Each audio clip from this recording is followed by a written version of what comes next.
Vous avez 50 000 € à investir et vous souhaitez savoir comment diversifier parce que vous n'avez pas de stratégie et vous ne faites pas spécialement confiance aux interlocuteurs qui ont une obligation de moyens et pas de résultats pour vous accompagner. Eh bien, vous êtes au bon endroit. On va voir dans cette vidéo quelle stratégie, d'un point de vue hypothèse, celle-ci peut être intéressante et peut correspondre avec votre profil d'investisseur. Je tiens à vous informer, attention, cette vidéo n'est en rien un conseil en investissement. Faites vos propres recherches et n'investissez que l'argent que vous êtes prêt à perdre, vous et vous seul avez la responsabilité de votre capital. Maintenant que ça c'est dit, passons au vif du sujet. En introduction, j'aimerais tout d'abord vous alerter sur une chose, l'importance de se diversifier. Il est vrai qu'en 2025, à l'heure de l'inflation, d'un simple tweet peut basculer toute une économie, comme on l'a récemment vu avec une chute de 25 points du S&P 500, et d'un contexte macroéconomique assez délicat, des droits de douane qui sont dans tous les sens, il est important de se diversifier. Le tout, c'est de savoir comment et bien le faire. La diversification, en fait, c'est votre assurance que votre investissement sera périn, majoritairement plus stable et proportionnellement plus porteur en termes de performance. Voici comment moi-même je répartirai 50 000 € en 4 étapes. Étape 1 qui est souvent oubliée et qu'on n'entend nulle part, c'est la liquidité. Alors ça peut surprendre, mais il y a une phrase qui se dit beaucoup en investissement, cash is king. Pourquoi ? En fait, vous avez deux moments pour investir qui est idéal. Le premier, c'était hier, il y a 10 ans, et le second, c'est lors d'une crise, comme on l'a eu justement début avril 2025. Et dans cette solution, si vous avez un mauvais point d'entrée, comme il y a 6 mois au moment où on se parle, en avril 2025, eh bien, il vous faut maintenant 6 mois pour gommer votre point d'entrée dans celui-ci. A l'inverse, si vous avez de la liquidité, admettons 10-15% de ce capital, vous avez en fait le pouvoir de rentrer au bon moment pour améliorer votre PRU, donc votre prix d'achat en fait sur les positions que vous avez déjà faites. Et le second, c'est que vous avez aussi des nouvelles opportunités qui se présentent à vous que vous pouvez saisir. L'idée, c'est grâce à cette liquidité-là, d'améliorer deux points. Le premier point, c'est votre point d'entrée pour baisser le prix de vos actions, votre prix de revient unitaire, ce qu'on appelle le PRE. Et le deuxième, c'est pouvoir saisir des opportunités sur des positions que vous n'avez pas prises. Comment vous pouvez le faire ? Cash is king seulement si vous avez de la liquidité. Donc gardez toujours un fonds pour saisir les opportunités qui se présentent à vous de l'ordre de 10-15%. Vous pouvez laisser ces liquidités dans un livret A par exemple, ou des produits structurés type fonds euro ou autres, ou même sur des plateformes type Interactive Broker qui rémunèrent les liquidités à hauteur de 4%, 5% sans risque sur du dollar. Pour 10-15% de 50 000 €, c'est pas forcément intéressant d'aller sur un Interactive Broker. Néanmoins, vous avez des plateformes qui vous proposent des alternatives intéressantes. La deuxième étape, ça va être ni plus ni moins que la bourse, à hauteur de 35-40%, je dirais, c'est quelque chose que j'affectionne tout particulièrement, donc je suis un petit peu biaisé, je l'admets, néanmoins c'est pertinent selon votre profil. Je m'explique. En bourse, avec un ETF, et encore, il y a différents ETF, il n'y a pas que le S&P 500 que j'affectionne, et j'aimerais faire un point là-dessus plus tard. Il faut se dire que ça performe entre 7 et 10% après fiscalité en France. Donc c'est pas une anomalie après de pouvoir faire de la découpe sur celui-ci pour jouer sur la performance multi-ETF.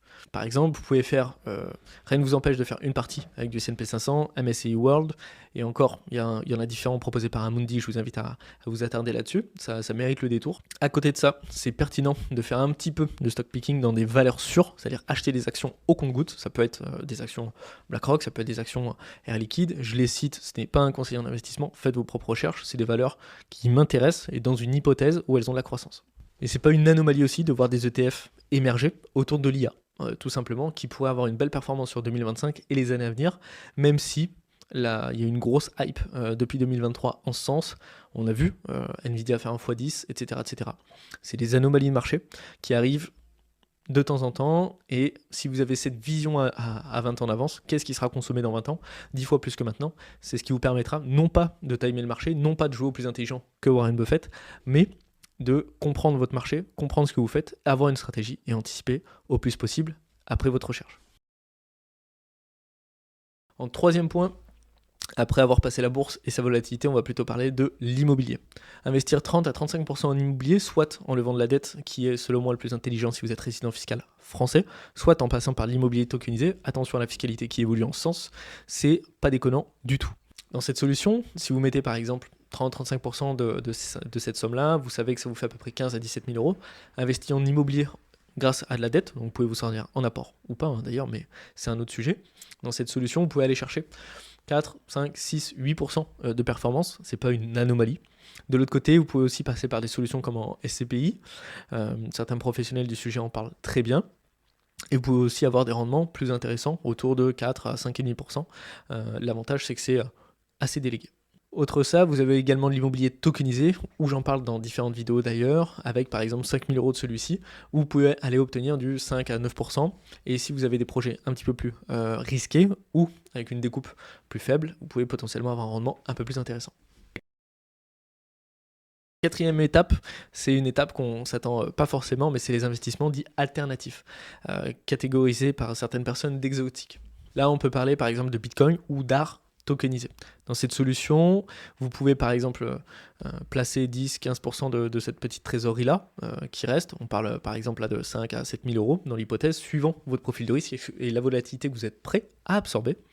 Le redécomposer de la manière suivante. On peut par exemple le découper avec une partie de 3 000 € qu'on mettrait à 60% sur Bitcoin, 40% sur Ethereum. Dans cette solution, il faut savoir que Bitcoin, juste en 2023, c'est 120% de performance parce qu'on est en marché haussier. Suivant le temps, le moment à laquelle vous regardez cette vidéo, c'est des notions de temps aussi qui sont à prendre en compte. Néanmoins, on était sur un marché haussier. Donc en 2023, Bitcoin, du 1er janvier au 31 décembre, a réalisé une performance de 120%. Vous avez également l'art tokenisé, vous pouvez faire ça par exemple avec 2 000 €, admettons, vous allez avoir une performance entre 10 et 12% sur celle-ci. Et de l'autre côté, pour développer la partie revenu passif au même titre que l'immobilier tokenisé, sous forme de dividendes, vous voulez développer des dividendes mensuels, comme des revenus passifs pour l'immobilier tokenisé, vous pouvez également vous pencher sur les royalties musicaux qui vous permettent d'avoir du revenu passif à hauteur de 2 000 € par exemple. Ça ne va pas changer la donne, néanmoins, c'est l'effet cumulé de tout vos intérêts composés et de votre diversification qui fera le futur de votre capital de demain. Pour récapituler, comment diversifier 50 000 €, qu'est-ce que je ferai en 4 étapes. La première étape qui peut surprendre, c'est 15% en liquidité, par exemple 7 500 €. En second, ce serait justement une poche plus importante qui serait pour la partie immobilier, 30 à 35%, ce qui représente 15 à 17 000 €.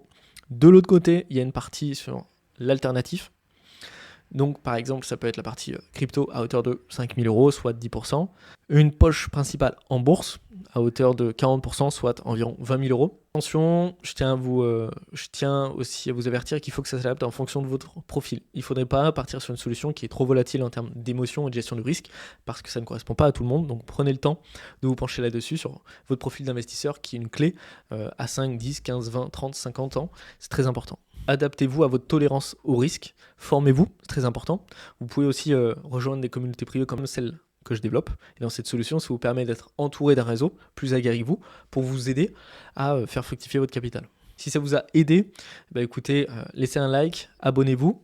J'espère que cette vidéo a pu vous aider dans votre quête justement de développer votre patrimoine. Si vous souhaitez aller plus loin, on développe justement une communauté privée où vous allez être entouré d'investisseurs, d'entrepreneurs. Donc vous pouvez avoir accès à un réseau d'entrepreneurs, d'investisseurs pour vous aider à développer votre patrimoine, poser des questions.